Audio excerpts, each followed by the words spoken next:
Sesaat lagi Anda akan menyimak Bincang Psikologi Keluarga.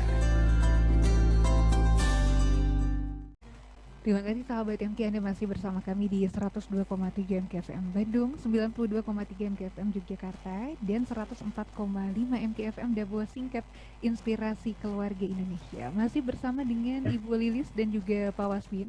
Kita masih akan lanjutkan perbincangan kita untuk kemudian membantu anak mengenal diri sambil kitanya juga mengenal diri. Pak Wasmin, Ibu Lilis, kita lanjutkan terlebih dahulu atau kita sapa terlebih dahulu nih sahabat yang sudah menyampaikan Boleh disapa dulu teh. Kita sapa terlebih dahulu ya. Ada sahabat kita yang sudah bergabung. Ini sahabat Didin di Katapang, katanya merasa tersinggung atau sakit hati kalau difitnah katanya, dan merasa bahagia kalau apa yang ditargetkannya ini tercapai. Kemudian ada sahabat Yulia. Kalau sahabat Yulia ini yang membuat sering tersinggungnya lebih ke kalau berkomunikasi tidak direspon karena lawan bicaranya ini sibuk bermain HP katanya.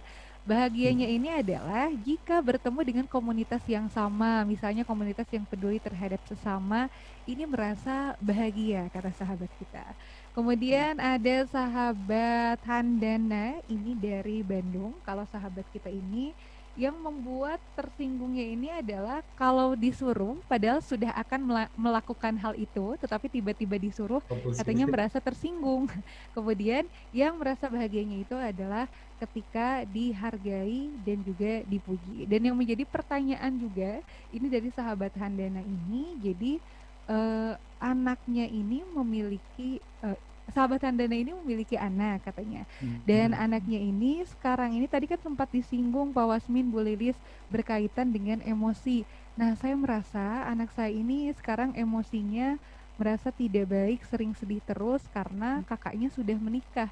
Dan anak ini tidak punya teman selain kakaknya. Biasanya selalu menunggu kakaknya pulang kuliah katanya, tapi sekarang kakaknya sudah menikah dan jarang pulang. Akhirnya kurang kegiatan, sering sedih di rumah dan marah-marah begitu.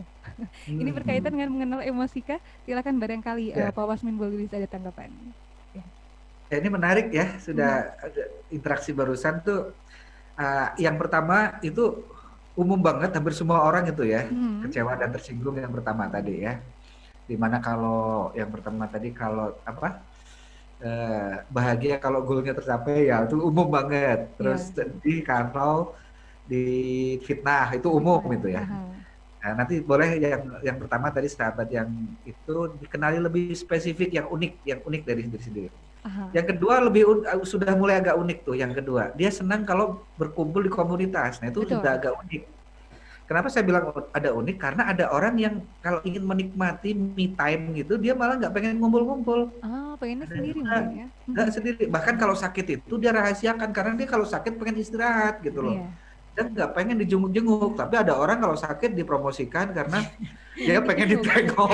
Biasanya di grup mohon doanya sudah lagi sakit. Nah, kalau kita di rumah sakit ini ya, gitu. Kalau kan dijenguk gitu. Begitu, berarti emang orang ini suka dijenguk. Tapi kalau dia ada misalnya keluar nggak ada di grup, terus ada orang bilang ya sakit loh. Nah, biasanya emang dia nggak pengen ditengok. Ada, saya juga heran juga ada yang orang kayak gitu ya. Ya contohnya Pak Wasmin. Enggak, saya kadang-kadang mau, kadang-kadang enggak. Karena tapi logik juga loh teh. Karena kan sakit itu kan dia pengen istirahat ya, pengen entah di bed rest di rumah maupun bed rest di rumah sakit gitu. Jadi emang dirahasiakan gitu. Kalau saya beda, kalau saya malah justru semakin banyak yang nengok itu tuh semakin memberikan spirit kepada saya. Saya juga merasakan itu. Itu kan orang sosial tuh. Ya berarti artinya dia orang sosialnya lebih tinggi ya, dia persahabatannya, pertemanannya dia sangat lebih tinggi gitu. Artinya orang-orang seperti ini kesedihannya ya hubungannya dengan kalau tidak punya teman biasanya gitu. Makanya tadi yang kedua kesedihannya kalau apa tadi? Kalau yang kedua kalau orang yang diajak berkomunikasi ini sibuk dengan handphone. Nah itu benar kan? Hubungan dengan relasi sosial kan? Itu saya banget. Jadi kalau dicuekin dia sedih, kalau berkumpul-kumpul berkomunitas dia bahagia. Itu berarti ini orang yang ini harus selalu ketemu orang ini. Ya, ada memang betul harus ada komunitas gitu. Berarti dia harus pekerjaannya pun kalau bisa nanti hubungan dengan itu, yang berhubungan dengan banyak orang kayaknya gitu nanti. Nah ini udah mulai menarik, dia sudah bisa mengidentifikasi jadinya. Yang ketiga juga mulai agak spesifik ya Teh ya. Kalau yang ketiga ini katanya tersinggung kalau disuruh-suruh padahal sudah berniat melaksanakan itu dan senang ini jika dihargai, dipuji katanya. Kemudian tadi ada Nah ini pertanyaan berkaitan dengan emosi juga tuh Pak Oki. dengan yang itu ya, yang terakhir tadi ada pertanyaan. Ini menarik juga nih. Biasanya kan kalau diingatkan seneng ya. Iya. Ini kalau diingatkan, aku juga udah mau melakukan, gak usah suruh-suruh. Nah itu ada apa gitu? Kenapa muncul emosi itu? Kenapa aku kesel kalau diingatkan padahal aku sudah mau melakukan gitu? Iya. Bukannya beberapa orang malah pengen diingatkan, pengen ini bahkan ada yang nulis di kamarnya, tolong aku dibangunkan jam sekian gitu ya. Iya. Ada gitu kan. Ini kalau diingatkan tuh tersinggung gitu ya. Ada apa gitu? Coba digali lagi nanti ya, kenapa kalau disuruh sesuatu yang sudah mau aku lakukan, kok nggak seneng? Bukannya itu dia perhatian ke aku, bukannya Apakah dia takut direndahkan? Gitu? Takut direndahkan, atau takut dianggap aku nggak disiplin, padahal aku sudah pengen disiplin gitu. Nggak baik, apa? Nah faktor kebahagiaannya tadi kalau diapresiasi ya. Betul. Nah kalau ini umum sih, kalau ini umum juga. Tapi tadi yang faktor kesedihannya spesifik tuh bagus tuh. Nanti diidentifikasi apa ya? Bukannya maksud dia itu baik, kenapa kok aku tersinggung? Kenapa aku sedih kalau diingetin? Apakah aku takut apa tadi? Takut direndahkan? Atau takut anggap tidak baik? Tidak baik. Atau aku orangnya emang nggak mau disuruh-suruh sebetulnya, aku orangnya takut direndahkan. Takut direndahkan gitu ya. Nah mengenai anaknya yang sindrom kehilangan teman ya, kakaknya sebagai teman, kemudian kakaknya sudah menikah sehingga jarang. Nah ini sebagai orang tua kita bantu gitu, kita berdialog dengan dia. Misalnya contoh dialognya, Mama lihat kamu belakangan agak sedih, agak sering uring-uringan. Apakah kamu merasa?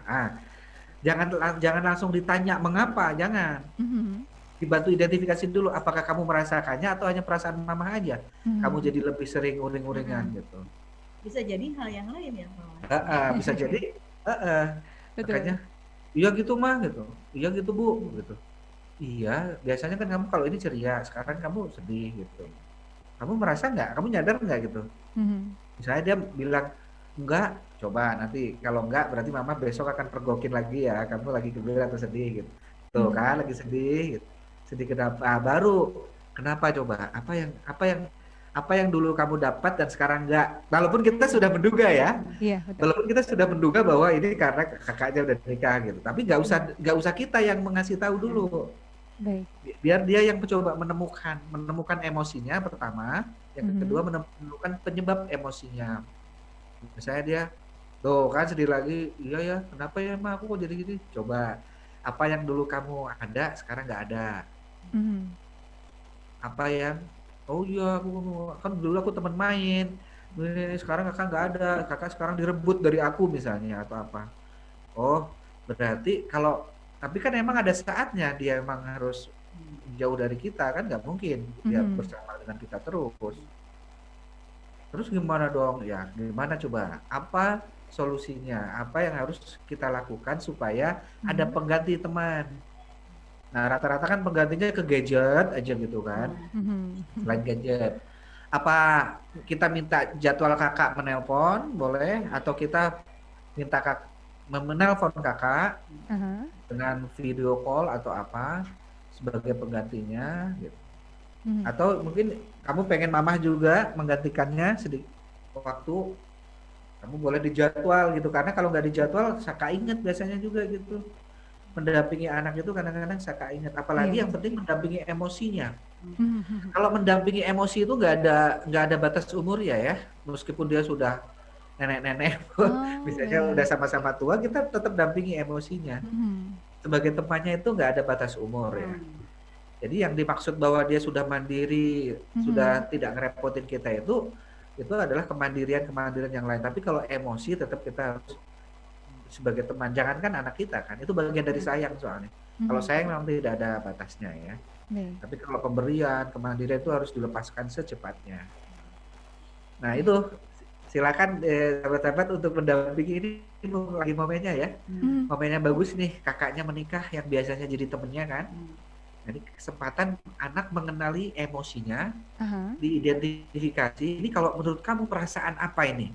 Mengidentifikasi emosi ya. Perasaan gembira atau sedih? Sedih misalnya. Kalau dia nggak bisa kita pancing dengan lawan-lawannya. Ini perasaan menemukan atau perasaan kehilangan misalnya gitu. Ini perasaan ramai atau kesepian, sepi. Oh, berarti kamu sedang mengalami kesedihan, kesepian, kehilangan ya. Apa yang hilang? Oh iya, gimana supaya yang hilang kita temukan lagi? Atau kita cari penggantinya? Wah, gitu. Jadi nanti anak mulai mengidentifikasi kelebihannya apa, teknik-teknik mengenal diri seperti ini. Kelebihannya dia menjadi punya kemampuan mengenal diri. Karena dia bisa mengenal diri, akhirnya dia bisa mengontrol diri. Karena dia bisa mengontrol diri, akhirnya dia bisa mengembangkan diri. Ujungnya dirinya berharga. Dan kalau berharga nanti larinya ke personal selling dirinya kan. Diri berprestasi. Diri yang percaya diri kan gitu. Baik, alhamdulillah. Ini masih banyak interaksi Pak Wasmin, Bu Lilis, kita sapa kembali. Kita bahas aja karena ini materinya memang langsung praktek yang ini ya, tidak banyak teori ini kan gitu. Ada 4 ya, nanti 2 lagi bisa dibahas minggu depan. Di part selanjutnya ya. Yang penting satu-satu tapi agak mendalam lah ya. Baik, alhamdulillah. Terima kasih. Mohon izin Pak Wasmin, Ibu Lilis, ada sahabat kita kali ini sahabat Ummu Rahmah dari Bandung yang membuat tersinggung, yaitu ketika ada yang mengkritik bahwa saya ini suka sibuk untuk mengajak kebaikan, sedangkan yang membuat bahagia yaitu jika saya bisa membantu orang lain baik materi maupun non materi. Itu kata Ummu Rahmah begitu. Kemudian Pak Wasmin, Ibu Lilis, ada Ibu Tati dari Cianjur. Kalau Ibu Tati ini faktor yang membuat tersinggung ketika dikatakan lelet, dan yang membuat bahagia ketika makanan yang dibuat dimakan sampai habis oleh orang-orang di sekitar. Kemudian dua dulu. Baik. Karena ada yang menarik tadi. Yang pertama juga menarik, yang kedua, yang pertama itu tersinggung kalau ada orang mengkritik cara dia menolong. Betul. Ya. Nah, itu emosi itu sumbernya kita harus identifikasi gitu. Apakah karena bisa jadi kan gini, saya juga punya teman ya dia orangnya baik banget gitu ya. Tapi kadang-kadang baiknya tuh lebay gitu loh. Jadi yang ditolongnya juga ngerasa jadi risih atau apa gitu kan. Oh, baik. Atau yang kedua bisa jadi, maksudnya yang pertama tadi diperbaiki caranya. Bisa jadi caranya kurang elegan gitu, kurang smooth atau kurang bisa membaca konteks gitu ya. Atau yang kedua memang masih perlu ditambah keikhlasannya. Kan ciri-ciri orang yang ikhlas itu ketika dia menolong mau diucapin enggak, dia tetap asik-asik aja gitu. Betul. Jadi kalau emang cara Anda sudah yang cukup normal, cukup bagus, ya orang mau mengkritik kayak apapun itu artinya ujian keikhlasan. Betul. Bentar, ini nge-freeze ya. Suara saya kedengar teh. Tapi suara masih tersimak dengan baik Pak Wasmin, Ibu Lilis. Gambar teh sarahnya. Iya. Suaranya tersimak dengan baik. Suara saya normal kedengar. Masih ya? normal suaranya. Iya. Ya. Baik, nampaknya jaringan sayanya ini yang kurang baik. Suara Pak Wasmin dan Ibu Lilis maksudnya kalau masih tersimak. Kalau jaringan Teh Sarah, maksudnya saya biarkan ngomong terus aja. Kalau jaringan di saya berhenti dulu ngomong nanti. Baik. Insya Allah masih. Saya sampaikan lagi tadi. Kalau biasanya kalau ada orang kritik cara kita berbuat baik, itu dipahami aja. Jangan-jangan memang cara berbuat baik itu kan sebuah tujuan. Caranya itu kadang memang perlu diperbaiki. Banyak. Saya sendiri maksudnya baik, tapi caranya salah, dipahaminya. Ada orang tua dia sibuk untuk misalnya sosial sementara anaknya diabaikan misalnya di rumah. Nah itu kan bisa jadi protes anaknya gitu. Kenapa sih yang lain gitu? Nah terus ibunya bilang kan ini juga untuk kemanusiaan, keluar itu juga bukan untuk main-main gitu. Nah, mungkin di hal tadi Ya, cara ya. caranya gitu. Jadi mungkin juga prioritas kebaikan. Kadang-kadang prioritas kebaikannya nggak pas gitu. Jadi perbaiki cara kalau emang ada kritik seperti itu dan tersinggung Anda biasanya termasuk yang kedua tadi tersinggung kalau di apa teh yang kedua? Sahabat Tati dikatakan lelet. Nah, biasanya kalau tersinggung itu ada sedikit kebenarannya. Karena ciri-ciri orang itu tidak benar, kita nggak tersinggung gitu. Misalnya, kamu di keningnya ada hitam-hitamnya. Dan ternyata di kening saya nggak ada hitam-hitamnya, ya nggak tersinggung. Tapi kalau emang di hitam saya ada tompel, di kening ada tompel gitu ya, hitam gitu. Terus dan kita tahu bahwa ini memang salah satu body image saya yang saya kurang terima ya kemarin ya, kita bicara body image. Kan ada ya yang di wajah itu misalnya tompel hitam gitu. Dan dia menyembunyikan itu, dia malu gitu. Nah sehingga ketika orang itu ada hitam-hitamnya di kening, nah kita tersinggung, berarti emang ada gitu ya. Kalau kita dibilang lelet dan kita tersinggung, berarti emang lelet gitu. Jadi tersinggung itu sebuah awalan yang baik ya untuk perbaikan. Berarti sebenarnya secara diri itu sudah mulai ada ke arah sana. Dia udah tahu ya. Iya. Dia sudah mengetahui dirinya sebetulnya emang lelet gitu. Ketika ada orang ngomong tersinggung. Nah biasanya nanti kalau di hipnoterapi workshop itu nanti kita cara mengelolanya dengan teknik reframing gitu ya. Teknik reframing itu adalah dimaknai ulang. Membuat kita tersinggung itu karena kita merasa dijelekin, direndahkan, merasa kita jadi takut ditinggalkan atau apa gitu ya. Jadi atau takut nanti orang jadi pada tahu kejelekan saya gara-gara omongan dia. Kan tadinya dia yang tahu saya lelet, tapi gara-gara dia ngomong nanti jadi banyak yang tahu. Kalau banyak yang tahu nanti jadi aku nggak punya teman. Nah itu yang harus dicari nanti emosinya. Nah daripada tersinggung lebih baik perbaiki diri gitu. Tersinggung itu awalnya bagus. Yang berikutnya interaksinya masih ada teh? Masih ada, kita sapa lagi, masih banyak Pak Wasmini Bulis, kita sapa sahabat Neyumna dari Cimahi Tengah. Katanya yang membuat sedih itu ketika dipermalukan di depan orang atau ditegur di depan orang mengenai sesuatu yang belum di cross check terlebih dahulu kebenarannya. Nah ini umum semua orang akan, bahkan kalaupun benar pun kalau ditegur depan orang semua orang akan tersinggung. Oke, bagus, silakan. Ini sahabat kita menyampaikan contohnya ini mengenai, jadi pernah ditegur oleh orang lain mengenai iuran kematian ketika sahabat kita ini memegang jadi bagian administrasi begitu. Padahal besarnya iuran kematian itu katanya ditentukan atas dasar mufakat, tetapi orang yang menegur tersebut berpikiran bahwa itu adalah keinginan sahabat kita. Itu yang membuat tersinggung. Kemudian yang menjadi senang atau bahagia karena sudah mengutarakan apa yang terjadi sesungguhnya. Kita sapa lagi atau ditanggapi terlebih dahulu Pak Wasmini Bu Lilis? Baik. Selanjutnya ada sahabat kita. Selanjutnya ada Ibu Evi dari Setiabudi. Kalau Ibu Evi dari Setiabudi ini, faktor yang membuat saya tersinggung adalah ketika ditanya atau dikomplain tentang kekurangan fisik saya yang terlalu kurus. Kemudian kurang dihargai dan juga tidak diapresiasi, diegoisin oleh teman dan juga suami katanya. Faktor yang membuat bahagianya adalah ketika ditanya atau dikoreksi tentang hasil kerja atau masakan atau sifat saya. Itu Pak Wasmini Bulis. Itu Ibu Evi dari Setiabudi. Akan ditanggapi terlebih dahulu atau kita sapa lagi? Ya terusin aja. Ini bagus ya, udah mulai mengenal diri ya. Selanjutnya dari Antapani, sahabat Mahadi, merasa tersinggung jika para orang tua dan anak-anak tidak menerapkan protokol kesehatan. Akhirnya sahabat kita ini yang takut begitu, takut tertular begitu. Dan merasa bahagia jika para orang tua dan anak-anak ini bisa menerapkan protokol kesehatan begitu katanya Bu Lilis Pak Wasmini. Nah, itu guru ya kayaknya. Guru yang kompulsif. Nah orang-orang kompulsif sekarang dibutuhkan saat ini ya.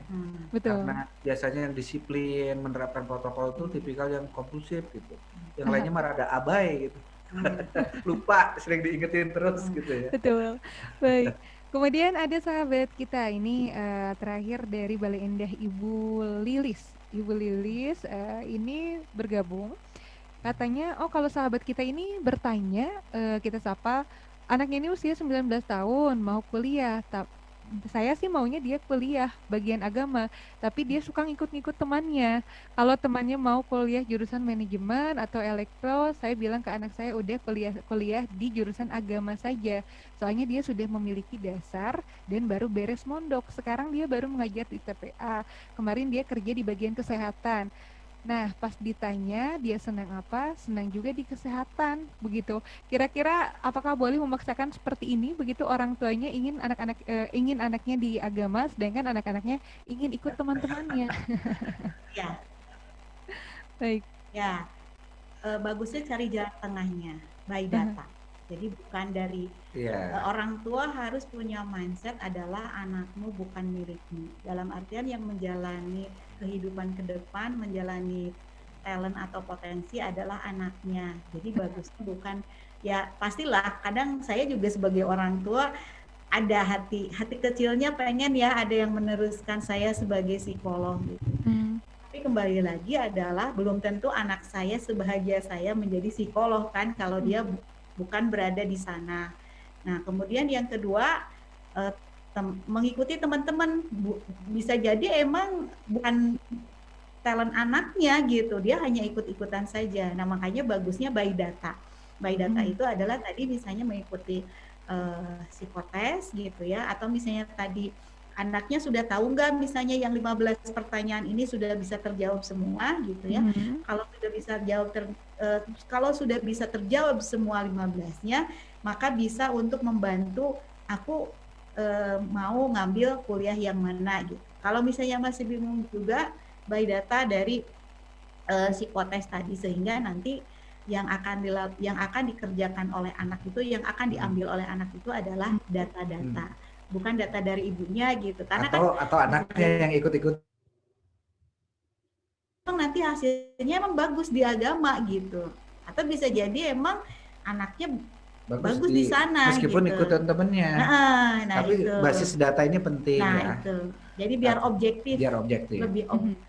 Jadi karena sekali lagi kualitas keputusan itu sangat dipengaruhi oleh kualitas data ya. Data yang berkualitas, keputusan akan berkualitas. Nah, bagi yang ingin mengetahui talent anaknya, boleh ini ke nomor yang sama juga ya, 0811225002. Jadi nanti kalau mau talent mapping, gimana caranya? Gitu. Nanti bisa ke situ juga. Daripada berdebat tuh, anaknya ngikutin, menurut persepsi ibunya ngikutin teman-temannya, menurut anaknya ini buat aku kan gitu. Ibunya juga punya pandangan sendiri kan, ini menurut anakku cocok nih di bidang agama gitu. Nah, daripada begitu kita tambahkan ada data ya yang lebih profesional. Ya, jadi tadi self disclosure ya. Self disclosure itu artinya selain diri sendiri juga minta bantuan orang lain untuk mengungkap siapa diri kita. Baik. Ya, Pak Wasmin, Ibu Lilis, ada yang bergabung kembali? Ada beberapa lagi yang bergabung. Sahabat kita, sayang sekali tidak disebutkan namanya. Faktor yang membuat sedih adalah mengingat masa-masa di mana sahabat kita ini selalu dibully katanya. Kemudian yang membuat bahagia adalah ketika menikmati kebersamaan bersama dengan keluarganya.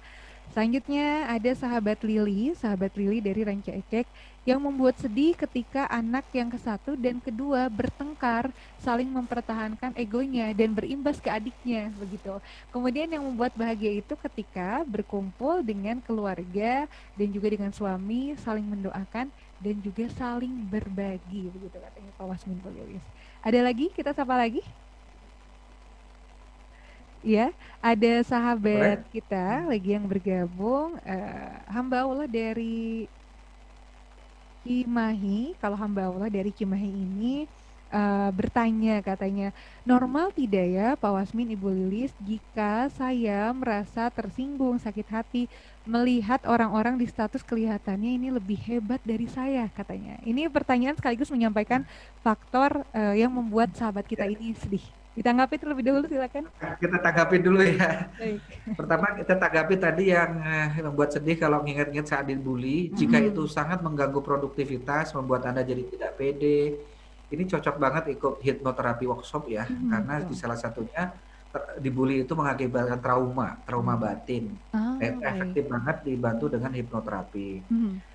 Jadi kalau yang bisa sempat ikuti karena ini akhir bulan ini ya, tanggal Betul. 27, 28, karena tanggal 29, 30 katanya Februari ada gratis bensin Pertamax gitu, tapi karena nggak ada tanggalnya jadi nggak akan ada gitu. Oh iya, karena memang tidak ada.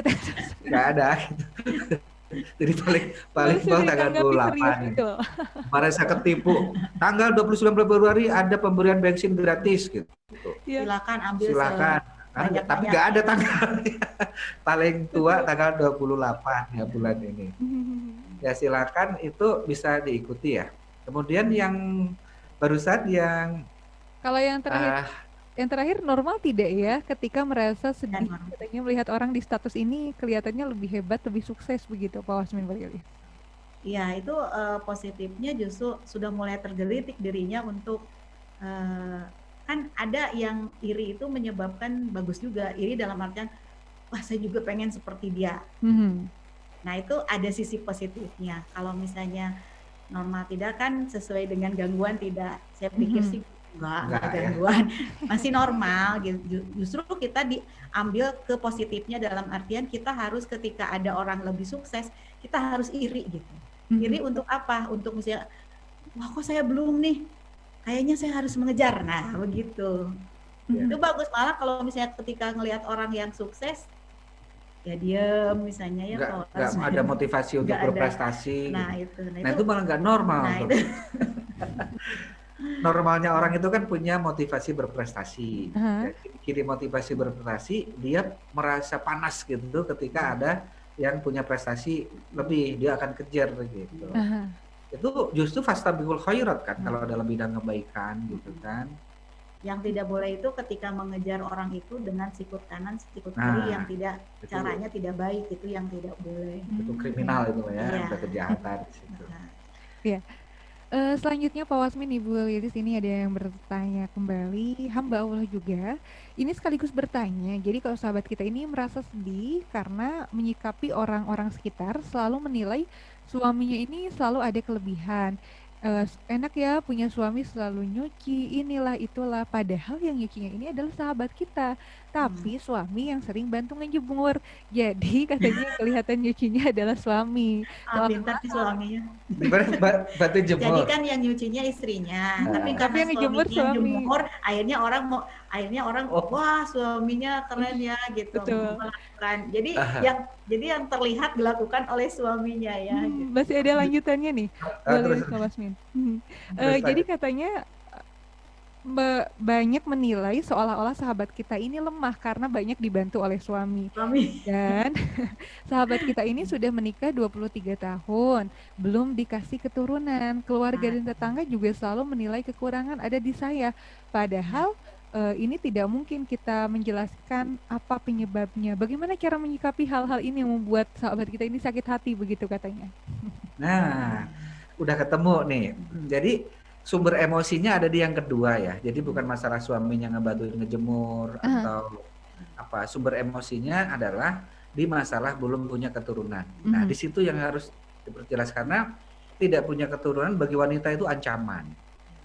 Ancaman. Karena kan wanita mereproduksi. Padahal bisa jadi karena suaminya juga kurang subur kan gitu. Nah, ini mendingan kalau emang sudah berapa tahun ya sudah harus mulai konsultasi ya. 23 tahun pernikahan, 23 tahun usianya. 23 tahun belum dikaruniai keturunan. Oh, pernikahannya ya mungkin belum lama lah ya mungkin ya, 23 tahun mah ya. Usia pernikahannya. Terus saya sudah menikah selama 23 tahun dan belum diberi keturunan begitu kan. Oh, udah lama berarti pasti udah melampaui konsultasi ke dokter segala macam pasti sudah ya. Nah, kalau lama gitu emang harus ke arah pasrah dalam artian begini, mindsetnya harus ini. Ibadah itu kan sebenarnya punya anak itu ibadah, punya anak itu diberikan ujian ya. Nah, punya anak itu bahagia. Jadi nanti dicari kalau misalnya untuk bahagia itu apakah harus punya anak? Tidak juga. Apakah anak itu harus anak kandung? Tidak juga. Bisa guru juga kan banyak anaknya gitu ya, anak didik kan gitu. Kemudian ujian itu ya beda-beda anak. Nah, mungkin pasangan ini ujiannya yang lain, bukan anak tapi nggak punya anak. Kemudian tadi misalnya yang bahagia, kemudian apakah misalnya saya mau ibadah itu hanya karena punya anak? Enggak, ibadah itu yang lain. Nah, itu dipasrahkan, karena ke titik pasrah itu jadi enak loh Pak Wasmi. Ini kan jadi apakah jalan masuk surga hanya lewat itu anak yang soleh juga gitu. Karena gini loh, banyak juga orang yang punya anak pada stres gitu ya. Jadi dalam artian bukan berarti misalnya coba kita punya anak, mungkin kita jauh lebih bahagia. Belum tentu, banyak orang tua yang punya anak jadi nggak bahagia. Nah itu jadi kalau sudah 20 apakah tidak punya anak itu dosa? Enggak juga, apalagi itu enggak gitu. Nah, jadi kita masih aja bisa ini kan beribadah. Ini kan penjelasan ini ya, penjelasan secara kognitif. Kadang-kadang kayaknya udah sering banget Teteh barusan dapat penjelasan seperti ini. Hanya ada faktor-faktor emosi yang harus kita pahami. Yang ini kalau masih belum bisa juga, kayaknya perlu dibantu konseling deh. Soalnya nanti ini terus dipendam, akhirnya malah kita jadi nggak produktif gitu ya. Jadi tadi mindset itu terus diulang-ulang, kemudian bisa jadi Pak Wasmi bagusnya masuk ke alam bawah sadar. Kayak tadi ya pasrah kayak gitu kan, itu harus pasrah itu harus kita latih loh Pak Wasmin gitu. Terus yang berulang, mungkin sekali 2 kali enggak, lama-lama bisa jadi berdialog dengan alam bawah sadarnya. Jadi kalau boleh diidentifikasi tadi masalah perkataan orang sebetulnya ya, perkataan orang tentang suaminya yang terlihat lebih baik dan dia disebabkan oleh dia, itu sumber emosinya adalah sumber emosi merasa terancam tadi. Merasa terancam karena posisi sebagai wanita emang yang paling dirugikan ya dalam hal ini ketika belum nggak punya anak, padahal bisa jadi ada sebenarnya kalau laki-laki yang mandul itu malah, kalau mungkin wanita bisa jadi cari adopsi anak atau misalnya suaminya nikah lagi, itu mungkin ancaman juga ya bagi perempuan ya. Tapi kalau laki-laki nggak mandul coba gimana, istrinya nikah lagi gitu kan nggak boleh kalau istrinya. Nah inilah perlunya konseling gitu untuk membahas lebih dalam, nggak bisa dibahas di tempat umum seperti ini kan, harus lebih dalam. Apa yang menjadi kekhawatiran ibu berhubungan dengan tidak punya anak ini, omongan tetangga. Kenapa? Namanya tetangga ya wajar-wajar aja, punya mulut kan, pasti mulutnya mau diapain juga ya mulut tetangga. Betul. Gitu. Nah, identifikasi apakah perasaan merasa disalahkan terhadap takdir ini gitu. Nah, kalau itu tidak bisa diregulasi, apalagi sudah lama, sebaiknya ikutin konseling. Kalau perlu berdoa ya.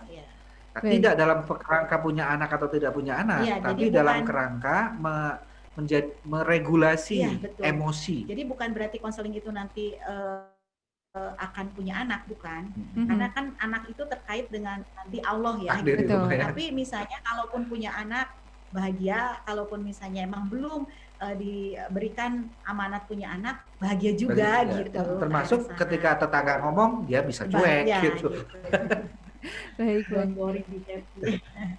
Baik Pak Wasmin, Ibu Lilis, karena nampaknya seru juga begitu ya membahas interaksi. Akhirnya kita lupa jeda, kita jeda terlebih dahulu. Nanti kita sapa di segmen yang terakhir, dan sahabat MK Hipnoterapi Certification Workshop Focus Big-nya WhatsApp ke 0811225002, dan nomor WhatsApp juga ini bisa Anda pergunakan untuk mengetahui 15 pertanyaan disclosure tadi begitu ya. Ketika nama, spasi daftar, spasi pertanyaan. 0811225002. Bu Lilis, Pak Wasmin, tidak terasa sudah di akhir kebersamaan. Di akhir barangkali ada hal yang ingin disampaikan untuk sahabat MK sebelum nanti kita lanjutkan di pekan depan insya Allah. Silakan Bu Lilis, Pak Wasmin. Ya, sebagai penutup, membantu anak mengenali emosi dirinya, ya tentu terlebih dulu dengan kita sendiri orang tua mengenali. Kayak ada orang tua juga kadang-kadang tidak aware gitu terhadap emosinya sendiri gitu. Kenapa sih kita khawatir anak kita berjodoh gitu. Ada kemarin orang tua yang jodoh anaknya aja sampai di kontrol gitu ya, sampai dia khawatir anaknya tidak mendapat jodoh yang terbaik gitu. Padahal anaknya juga sudah punya pilihan sebetulnya. Nah, itu apa sih emosi kita sampai seperti itu gitu. Termasuk juga kuliahnya, sekolahnya. Nah, bisa jadi emosi kita juga belum harus dikenali lebih dalam. Nah, terutama sambil mengenali emosi kita bantu juga mengenali emosi anak. Dan kita lanjutkan ya minggu depan, karena ini juga belum Nanti tuntas kita semua. bahas yang 15 pertanyaan itu ya, kita pengen tahu bagaimana pendengar untuk mengisi dan apakah bisa ke-15 ini diisi semua atau bagaimana ya Pak Wasmin. Yang ingin 15 pertanyaan bisa ke 0811 225 002, 0811 225 002. Di nomor yang sama juga untuk pendaftaran hipnoterapi certification workshop, ada minta aja infonya. Termasuk juga di nomor yang sama Anda bisa yang sedang mencari SD untuk anaknya di tahun ini atau juga prasekolah ke kosong yang sama dan ke nomor yang sama 0811 225 002. Terutama yang di daerah Cileunyi ya. Cileunyi dan sekitarnya yang sedang mencari SD dan prasekolah, Anak Langit sudah membuka pendaftaran. Silahkan ke 0811 225 002. Terima kasih Teh Sarah.